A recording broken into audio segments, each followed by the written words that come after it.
अमृतसर का शांतिपूर्ण मोहल्ला जहां लोग एक दूसरे की मदद को हमेशा तैयार रहते थे, लेकिन ऐसी मोहल्ले में एक ऐसी घटना घटी जिसने हर किसी को हिलाकर रख दिया। ये कहानी एक रहस्यमयी हत्या और पुलिस की जटिल जांच की है। 23 मार्च 2023 की रात के करीब 11 बजे शहर के मशहूर वकील आदित्य मेहरा अपने घर में अकेले थे। उनकी पत्नी सोनाली और बेटा अर्जुन उनके मायके गए हुए थे। सुबह जब नौकरानी ने घर पर आई तो उसने दरवाजा अंदर से बंद पाया। कई बार दरवाजा खटखटाने पर भी जब कोई जवाब नहीं मिला तो उसने पड़ोसियों को बुलाया। किसी अनहोनी की आशंका से घबराए पड़ोसियों ने तुरंत पुलिस को सूचना दी। पुलिस जब दरवाजा तोड़कर अंदर दाखिल हुई तो उन्हें आदित्य मेहरा का शव उनके बेडरूम में मिला। उनके सिर पर किसी भारी वस्तु से वार किया गया था, जिससे काफी खून बह चुका था। पूरे कमरे में खून के छींटे थे, लेकिन कोई भी ढेर सबूत का संकेत नहीं थे। इंस्पेक्टर अशोक शर्मा को इस केस की जांच सौंपी गई। सबसे पहला सवाल था, क्या यह कोई लूटपाट का मामला था या फिर कोई जान पहचान का व्यक्ति इसमें शामिल था। घर का सारा सामान अपनी जगह पर था, कोई कीमती सामान चोरी नहीं हुआ था। इसका मतलब यह अपराध व्यक्तिगत साजिश का नतीजा हो सकता था।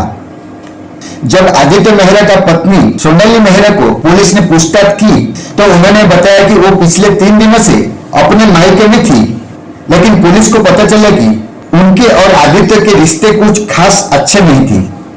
पड़ोसियों ने बताया कि दोनों के बीच अक्सर झगड़े होते थे। आदित्य मेहरा की बेटा अर्जुन की उम्र 21 साल थी। वो अपने पिता से नफरत करता था क्योंकि आदित्य मेहरा ने उसे पैसों के लिए हमेशा ताने दिए थे। उसने दावा किया कि वो अपनी मां के साथ था, लेकिन सीसीटीवी फुटेज में वो रात को घर से बाहर निकलते देखा गया था। आदित्य मेहरा की एक पुराने क्लाइंट विजय शर्मा से उनका बड़ा विवाद चल रहा था। आदित्य ने उनके खिलाफ एक केस दायर किया था, जिससे विजय को करोड़ों का नुकसान होने वाला था।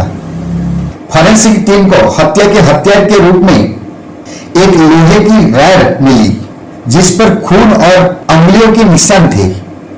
ये निशान किसका था, लेकिन डीएनए टेस्ट से पहले यह साफ नहीं था कि ये किसके थे। इसी बीच पुलिस को एक और बड़ा सबूत मिला, सीसीटीवी फुटेज। सीसीटीवी फुटेज में एक व्यक्ति रात के 10:30 बजे घर में घुसते हुए देख रहा था। चेहरा ढका हुआ था, लेकिन उसकी चाल और कदकाठी अर्जुन से मिलती जुलती थी। डीएनए रिपोर्ट आई और जिस व्यक्ति की अंगुलियों के निशान हथियार पर थे वो अर्जुन मेहरा का था।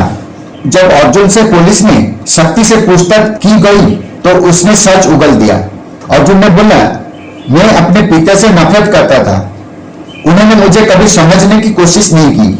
जब मैंने उनसे बिजनेस के लिए पैसे मांगे तो डांट दिया। गुस्से में आकर मैंने उन्हें मार डाला।